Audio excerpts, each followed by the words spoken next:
don't judge a book by its cover. Do not judge a book by its cover. Things are not always as they seem. The finest appearance deceives many. Ecclesiastes 7:13. Consider the work of God, who can make straight what he has made crooked. Ecclesiastes 7:13. So a couple went for a cruise tour to enjoy their private honeymoon while leaving their children at home.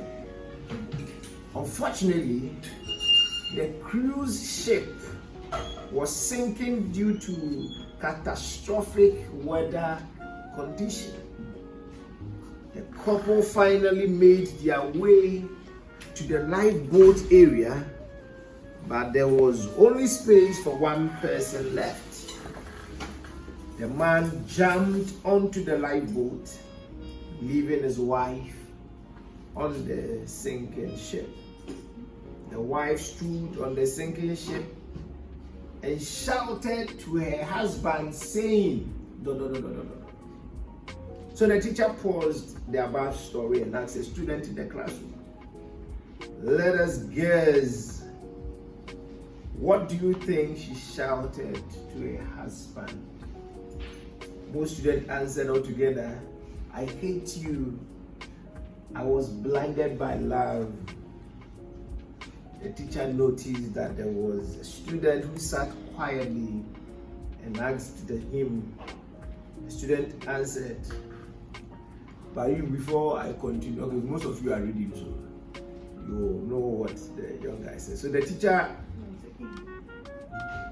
come in. What do you say?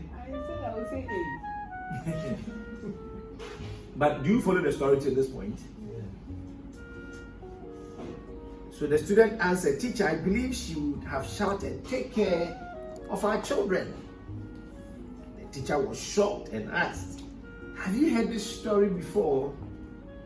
The student shook his head and said, no, but before my mother passed away to disease, she told my father the exact same words. The teacher was amazed and praised, your answer is excellent. The crew sank and the man returned home and brought up their children single-handedly. Many years after the death of the man, their daughter, who had been accusing her father, found her father's diary while tidying his belongings, and she found out the truth. It turns out that when her parents went onto the cruise ship, the mother was already diagnosed with an incurable disease.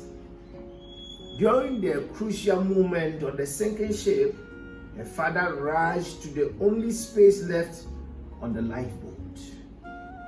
He wrote in his diary, I wanted to sink with you together on the sinking cruise, but for our children, I could only let you sink alone into the deep, cold ocean bed. The daughter burst into tears after reading this diary. The teacher finished the story and the whole class went silent. The teacher knew that the student had understood the moral of the story that she wanted to pass on to them. In this world, there are good and evil. Sometimes the situation could be very complicated and indistinguishable of good and bad. So we must not jump to conclusions easily and look at the surface only. We must not make hasty decisions or assumptions without any attempt of investigation or using our critical thinking. We must not judge others without understanding them first. We should not judge a book by its cover. Always understand that there may be the other side of the story you do not know. Things don't seem the way they always present themselves. Sometimes the experiences and the backgrounds of people make them behave in a certain way. And from where you sit, you are likely to make a conclusion and say stuff. But when you go into it, I'm sure if people were around, they would say, this man is unromantic, this guy is wicked. Why wouldn't she allow the ladies first and things like that? If the lady had been given an opportunity, she was going to die anyway. So he needed to leave so he could take care of the children. So don't be in a rush when you hear about somebody's story, especially if it is negative. We have turned ourselves into propagandists and people who propagate evil and bad news. We are excited when we hear the bad news of others, and we want everybody to. When you hear the good, you will say because you are jealous. But when we hear evil, we are in a rush for the whole world to hear. I plead with us, let's be careful.